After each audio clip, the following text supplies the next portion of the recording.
Shalom umat-umat yang dikasihi Tuhan. Kita berjumpa lagi dalam ringkasan pelajaran Sekolah Sabat. Hari ini 4 September 2024. Judul pelajaran Sekolah Sabat kita adalah Kesusahan Besar. Sebelumnya mari kita berdoa.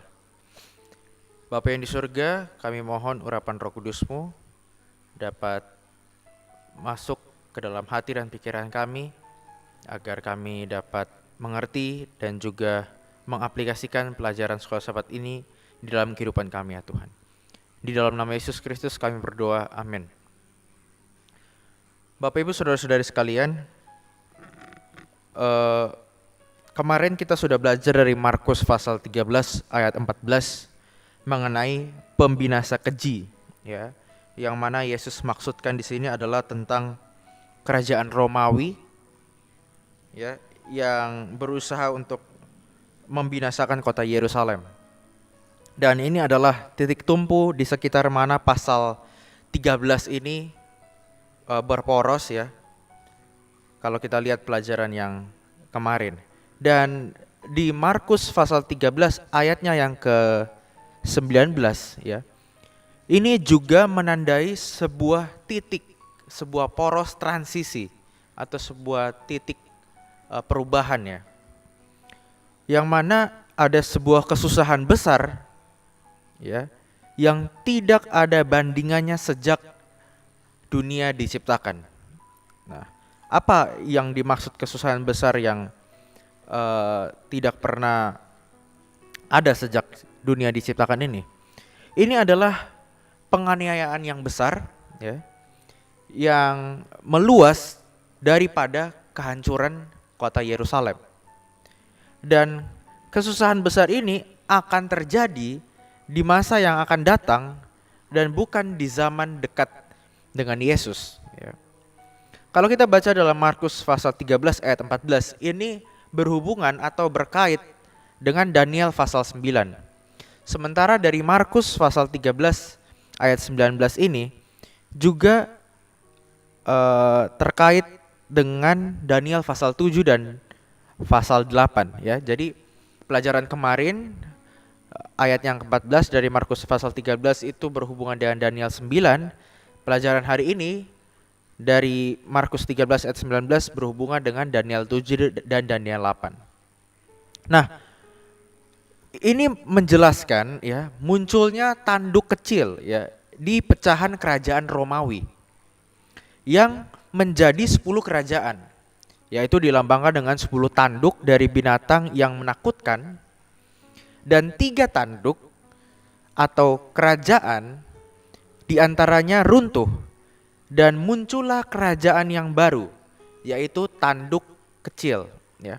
Dan tanduk kecil ini adalah kekristenan yang murtad di Eropa yang menganiaya umat-umat Tuhan yang menolak untuk tunduk kepada tradisi gereja selama 1260 tahun.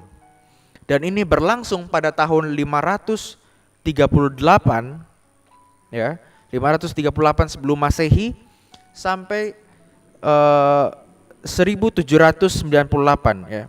Maksud saya tahun 538 setelah Masehi sampai 1798, ya. Dan Markus 13 ayat 20 ini, ya, di ayat selanjutnya itu berbicara tentang pemendekan, ya, atau penyingkatan waktu penganiayaan demi umat-umat Tuhan, ya. Dan penyingkatan waktu ini terjadi dengan munculnya reformasi Prancis, ya.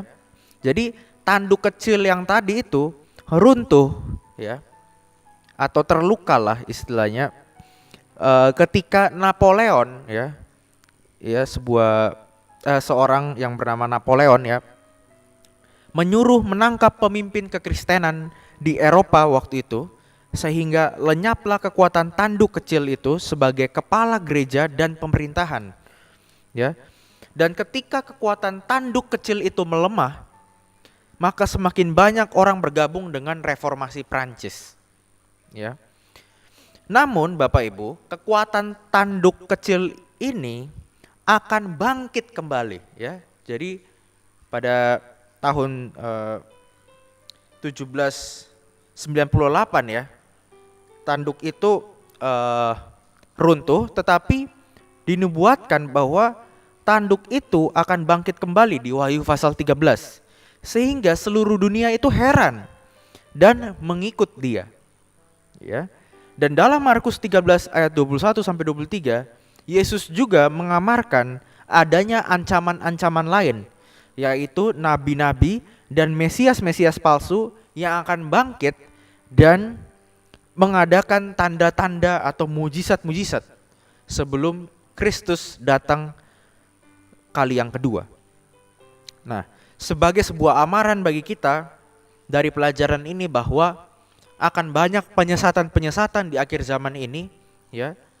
Sebelum tiba kesusahan besar yang akan datang itu, dan para pengikut Yesus harus waspada, harus berhati-hati, ya. Kita sebagai umat-umat Kristen, sebagai umat-umat Advent harus berhati-hati terhadap kemunculan nabi-nabi dan Kristus-Kristus palsu tersebut, ya. Sehingga kita boleh tetap bertahan dan tetap setia bila mana perkara-perkara itu datang di akhir zaman ini. Demikian pelajaran Sekolah Sahabat kita. Tuhan Yesus memberkati. Amin.